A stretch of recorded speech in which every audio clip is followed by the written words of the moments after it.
Chapter 6, Standard 9, Tissue. Now we see the second part of this tissue.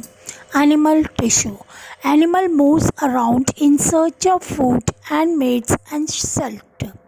Most of the tissues they contain are living.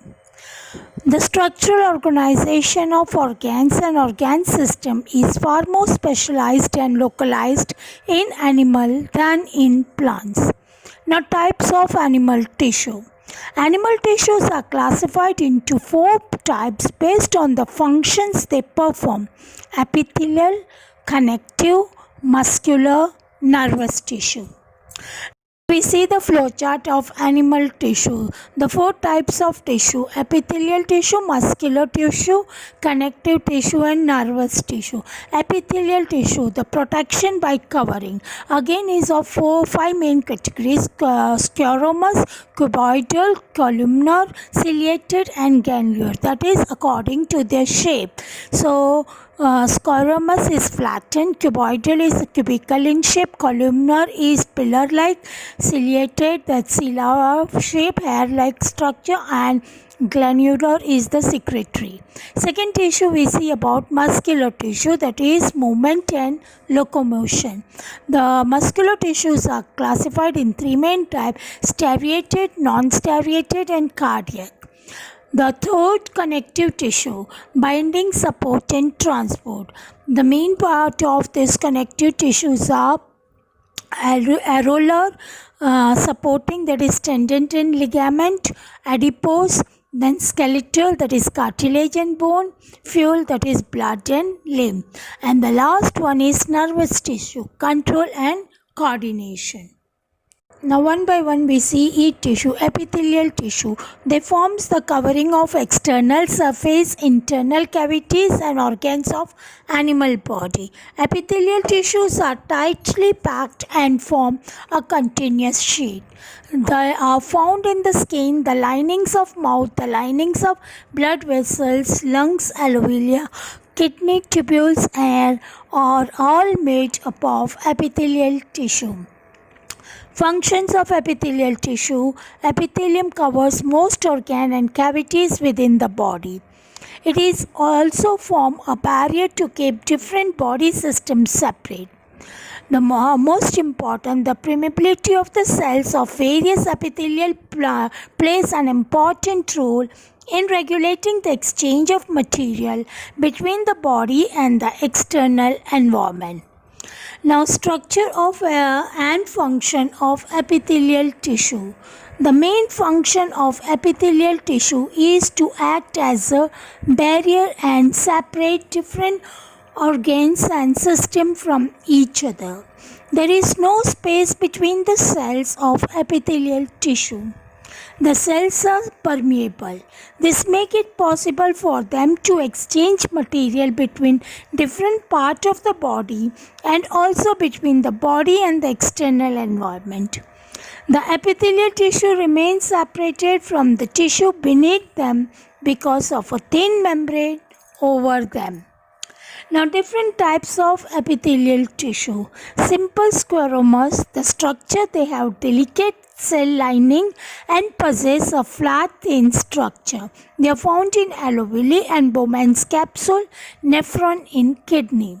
Stratified squamous, the structure, that is epithelium squamous cells are arranged in several layers. They are found in skin. Columnar structure, they are column-like shape tissue. They are found in intestine. Ciliated columnar, their structure is columnar epithelial tissue which have cilia present on them. They are found in respiratory system. Cuboidal structure, they are cube-shaped cells which are involved in absorption and secretion. They are found in kidney tubules. And granular structure, they are special gland cells that can secrete substance. They are found in sweat gland in the skin. Now, simple squamous epithelium.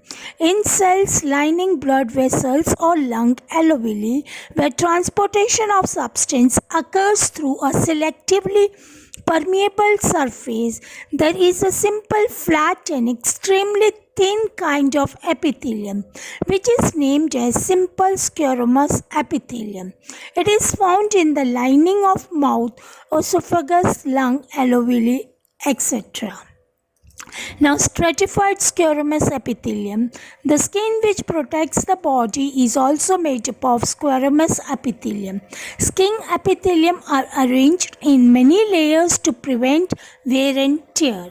Since they are arranged in a pattern of layer, the epithelium is called stratified squamous epithelium. Cuboidal epithelium.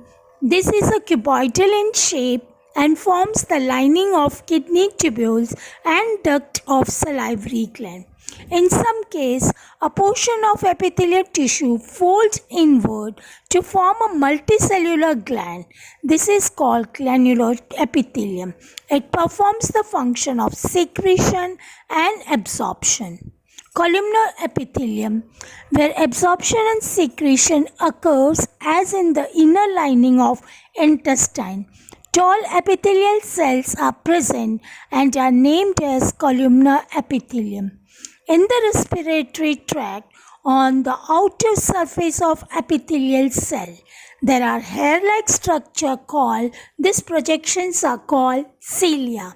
This cilia can move and the movement pushes the mucus forward to clear it. This type of epithelium is named as ciliated columnar epithelium. Now, second important point, animal tissue is connective tissue. The cells of connective tissues are loosely spaced and embedded in an intercellular matrix. They are specialized to connect various body organs, for example, blood, bones, cartilage, ligaments, and tendons. Plasma, the fuel liquid matrix of blood, is called plasma. Plasma is yellowish liquid-like material. Plasma contains three types of blood cells suspended in it. They are RBC, red blood cells, WBC, white blood cells, and platelets. Now, types of connective tissue. Various types of connective tissues are areolar tissue. They are found in the skin and muscles around the blood vessels, nerves, etc. Function of areolar tissues are, it fills the space inside the organ, support internal organs, and help in repair of tissues. Adipose tissue.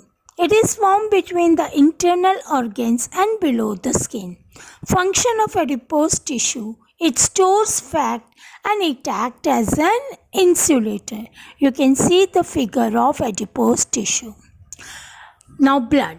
The main function of blood is to transport gases, food, waste material, and hormones in the body.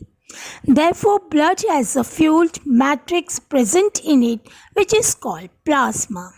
The plasma contains the red blood cell, the white blood cells, and the blood platelets. The RBC have hemoglobin pigment which carries oxygen to tissues. WBC white blood cells fight against disease, and platelets are involved in clotting of blood when injured. The plasma also contains proteins and hormones in it. Lymph. Lymph is a colorless fluid that carries white blood cells throughout the human body in a lymphatic vessel. They are lymphoid organs present in the body that produce lymph and therefore together form lymphatic system. Some of them are lymph nodes and tonsils. Now, functions of lymph. It carries oxygen and mineral to the cells in the body and carries back carbon dioxide and waste material back into the blood. It keeps the blood cells moist. It maintains the volume of the blood. It keeps the blood cells moist. It maintains the volume of the blood. It helps in eliminating harmful bacteria and viruses from the body. Hence, it is responsible for the immunity of human body. It absorbs fat from the intestine and transports them throughout the body. Cartilages. Cartilages is present over the joint of bones and provide them with a smooth structure. For example, in the nose tip and ear pinna, trachea, larynx. They contain solid matrix made up of protein and sugar. They have homogeneous matrix. It provides support and flexibility to various parts of our body. Ligaments. A ligament connects two bones together. It has an elasticity which facilitates the connection. The cell of ligament have little matrix. Tendon. The tendon tissues are responsible for connecting bones and muscles together. They have limited flexibility but have very great strength. Alveolar. The tissues act as a filter in between the space present inside the organ of the body. It helps in repairing other tissue as well. It is found in the skin and bone marrow. Now we see about bones. It is the connective tissue that forms the framework that supports the body. It is a strong and non-flexible tissue. Bone cells are embalmed in hard matrix that is composed of calcium and phosphorus compound. Ligaments. Two bones are connected to each other by a connective tissue called ligament. This tissue is flexible and elastic in nature. Tendons. Bones are connected to muscles by another type of connective tissue named as tendons. Tendons are fibrous tissue with great strength but limited flexibility. Cartilage. Cartilage is another type of connective tissue which has widely spaced cell.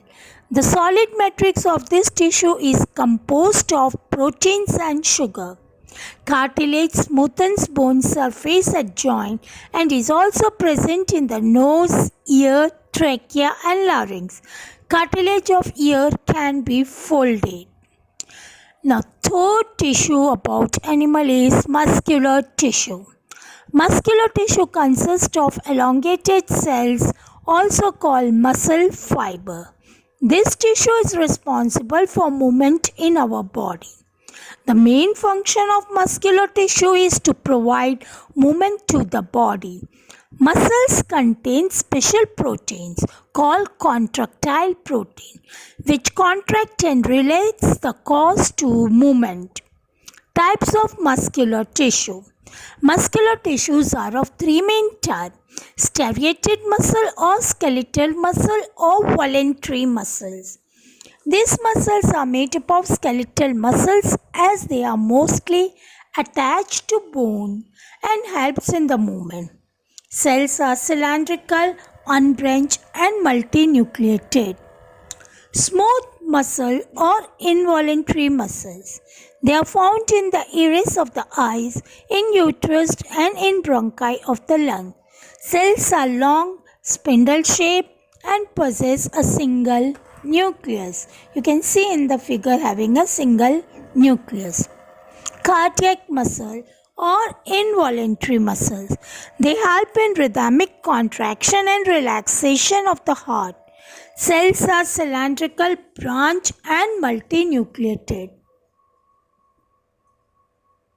Last one, nervous tissue. Cells of nervous tissue are highly specialized for being stimulated and then transmitting the stimulus very rapidly from one place to another within the body. The brain, spinal cord, nerves are all composed of nervous tissue. Neurons. Cells of nervous tissues are called neuron. A neuron consists of cells, body, axons and dendrite. We can see the structure of neuron. Please learn to draw the structure of neuron. With this we complete the chapter 6. Thank you.